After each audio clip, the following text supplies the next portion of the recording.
थानेदार साहब मुझे ही मरोड़ते रहोगे कि इस बदमाश नू भी कोई मरोड़ा दोगे? ਮੋਣਾ ਮੂਸੇ ਵਾਲਾ ਮੂੰਹ ਨਾਲ ਗੱਲ ਨਹੀਂ ਕਰਦਾ, ਸਿੱਧੀ ਛਿੱਲ ਲਾਂਦਾ। ਬੜੇ ਸੁਨਾਲੇ ਗਾਣੇ ਕੁੜੀ ਨੂੰ ਕਾਕਾ, ਹੁਣ ਚੀਕਾਂ ਸੁਣਾ।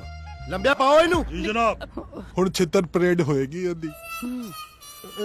ਮੂਸੇ ਵਾਲਾ ਸਾਹਿਬ, ਪੁਲਿਸ ਦੀ ਕੁੱਟ ਦਾ ਬੰਦੇ ਤੇ ਕਿੰਨਾ ਕੁ ਚਿਰ ਅਸਰ ਰਹਿੰਦਾ ਹੈ ਭਲਾ?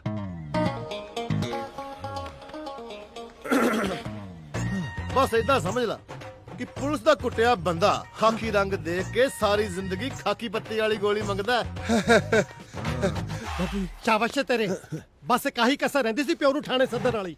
ਤੇਰੇ ਨਾਲ ਤਾਂ ਮੈਂ ਬਾਅਦ ਚ ਨਿਪਟ ਲੂੰ, ਪਹਿਲਾਂ ਮੈਂ ਉਹ ਸਾਲੇ ਦੀ ਧੌੜੀ ਲਾਉਣੀ ਆ ਜਿਹਦੇ ਕੋਲੋਂ ਰੀਲਾ ਭਰਾ ਕੁੜੀ ਨੂੰ ਸੁਣਾਉਂਦਾ ਰਿਹਾ।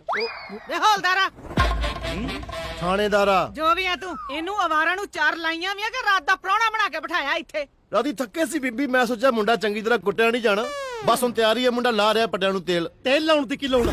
ਜੇ ਮੈਂ ਲੋਕਾਂ ਦੇ ਹੱਡ ਗੋਡੇ ਜੋੜ ਸਕਦਾ, ਇਹਦੇ ਤੋੜ ਵੀ ਸਕਦਾ। ਇਹਨੂੰ ਮੇਰੇ ਹਵਾਲੇ ਕਰੋ, ਫਿਰ ਦੇਖਿਓ ਮੈਂ ਛਿੱਤਰਾਂ ਨਾਲ ਕਿਵੇਂ ਕਰਾਉਣਾ ਇਹਦੀ ਤਾਰਾ ਨਾ ਨਾਲ। ਜੀ ਨਾ, ਥਾਣੇਦਾਰ ਸਾਹਿਬ ਤੁਸੀਂ ਆਪ ਕੁੱਟੋ, ਮੈਨੂੰ ਇਹਦੇ ਪਿਓ ਦੇ ਕੁੱਟਿਆਂ ਬਿਲਕੁਲ ਤਸੱਲੀ ਨਹੀਂ ਹੋਣੀ। ਇਹ ਮੇਰਾ ਮੁੰਡਾ, ਮੈਂ ਚਾਹੇ ਆਪਣੀ ਗੰਦੀ ਲਾਦ ਨੂੰ ਗੱਡੀ ਥੱਲੇ ਦੇ ਦੇਵਾਂ, ਤੂੰ ਕੌਣ ਹੁੰਦਾ ਮੇਰੇ ਪੁੱਤ ਨੂੰ ਪੁਲਿਸ ਤੋਂ ਕਟਾਉਣਾ?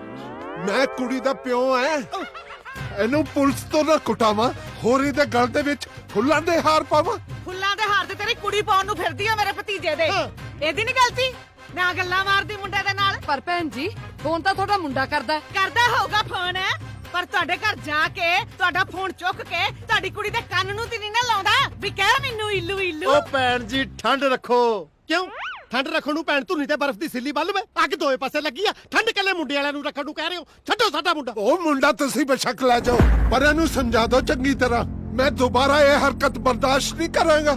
ਬੰਨ ਕੇ ਰੱਖੋ ਇਹਨੂੰ। ਤਾਰਿਆ, ਵਿਆਹ ਕਰਕੇ ਨਾ ਫਾਹਾ ਨਵੇੜੇ ਦਾ, ਜਿਹੜੀ ਆਊਗੀ ਨਾ ਆਪੇ ਨੱਥ ਪਾਲੂਗੀ। ਭੈਣਾਂ ਸਾਰੀਆਂ ਤੇਰੇ ਵਰਗੀਆਂ ਦਲੇਰ ਨਹੀਂ ਨਾ ਹੁੰਦੀਆਂ। ਮਾਣੀ ਦੇ ਡੈਡੀ, ਤੁਸੀਂ ਕਾਲੇ ਵੀਰ ਕੋਲ ਜਾ ਕੇ ਨਾ ਕੋਈ ਰਿਸ਼ਤਾ ਪੱਕਾ ਕਰੋ, ਆਪਾਂ ਵੀ ਤੋਰੀਏ ਕੁੜੀ ਨੂੰ। ਦੇਖੋ ਭੈਣ ਜੀ, ਕਾਨੂੰਨ ਦੇ ਹਿਸਾਬ ਨਾਲ ਜਵਾਕ ਬਾਲਗ ਨੇ, ਅਸੀਂ ਕੁਝ ਕਰ ਨਹੀਂ ਸਕਦੇ, ਪਰ ਜੇ ਜਵਾਕ ਕੱਲ ਨੂੰ ਕੁਝ ਕਰਕੇ ਤੇ ਬਦਨਾਮੀ ਬਹੁਤ ਹੋਣੀ ਹੈ। ਜੇ ਤੁਸੀਂ ਦੋਵਾਂ ਨੇ ਆਪਣੇ ਜਵਾਕ ਵਿਆਹਣੇ ਹੀ ਆ, ਫਿਰ ਅੱਡੋ ਅੱਡ ਕਾਹਤੋਂ ਵਿਆਹਣੇ? ਆਪਸ 'ਚ ਵਿਆਹ ਦਿਓ, ਜਵਾਕ ਵੀ ਖੁਸ਼, ਤੁਸੀਂ ਵੀ ਖੁਸ਼। ਵੈਸੇ ਥਾਣੇਦਾਰ ਸਾਹਿਬ ਠੀਕ ਹੀ ਕਹਿ ਰਹੇ ਨੇ। ਮੁੰਡੇ ਦੇ ਇਹ ਜਿਹੇ ਲੱਛਣ ਦੇਖ ਕੇ ਫਿਰ ਵੀ ਕੁੜੀ ਤੋਰਦਾ ਹੈ ਤੇ ਨਾਲ। ਭਾਈ ਸਾਹਿਬ, ਜਵਾਨੀ 'ਚ ਕਿਹੜੇ ਬੱਚਿਆਂ ਤੋਂ ਗਲਤੀਆਂ ਨਹੀਂ ਹੁੰਦੀਆਂ, ਪਲੀਜ਼ ਇਹਨਾਂ ਨੂੰ ਮਾਫ ਕਰ ਦਿਓ। ਵੈਸੇ ਮੈਨੂੰ ਭੈਣ ਜੀ ਦੀ ਗੱਲ ਬਹੁਤ ਜੱਚੀ ਆ, ਕਿਉਂ ਭੈਣਾ? ਮੈਨੂੰ ਵੀ ਇਹ ਰਿਸ਼ਤਾ ਮਨਜ਼ੂਰ ਹੈ। ਮੈਨੂੰ ਇਹ ਰਿਸ਼ਤਾ ਬਿਲਕੁਲ ਮਨਜ਼ੂਰ ਨਹੀਂ ਹੈ। ਅੰਕਲ ਜੀ, ਤੁਹਾਡੀ ਨਜ਼ਰ 'ਚ ਮੈਂ ਕੀ ਆ ਇਹ ਮੈਨੂੰ ਨਹੀਂ ਪਤਾ, ਪਰ ਮੇਰੀ ਨਜ਼ਰ 'ਚ ਤੁਹਾਡੀ ਧੀ ਮੇਰਾ ਸਭ ਕੁਝ। ਬਸ ਇੱਕ ਵਾਰ ਉਹਦਾ ਹੱਥ ਮੇਰੇ ਹੱਥ 'ਚ ਦੇ ਦਿਓ, ਮੈਂ ਸਮਝਾਂਗਾ ਮੈਨੂੰ ਦੁਨੀਆ ਦੀ ਹਰ ਇੱਕ ਚੀਜ਼ ਮਿਲ ਗਈ। ਆਹੀ ਗੱਲ ਤਾਂ ਵਿਆਹ ਤੋਂ ਪਹਿਲਾਂ ਤੁਸੀਂ ਮੇਰੇ ਡੈਡੀ ਜੀ ਨੂੰ ਬੋਲੀ ਸੀ। ਮੈਨੂੰ ਇਹਨਾਂ ਨੇ ਸਿਖਾਈ ਹੈ ਜੀ, ਇਹਨਾਂ ਨੇ ਸਿਖਾਈ ਹੈ। ਇਹਦਾ ਮਤਲਬ ਇਹ ਰੀਲਾ ਪਰ ਕੇ ਤੈਨੂੰ ਇਹ ਦਿੰਦੇ ਰਹੇ ਆ? ਚਲੋ ਇਸ ਗੱਲ ਤੇ ਤੁਸੀਂ ਮਿੱਟੀ ਪਾ, ਆਪਾਂ ਕਰ ਲੈਂਦੇ ਆ ਪੱਕ ਠੱਕ।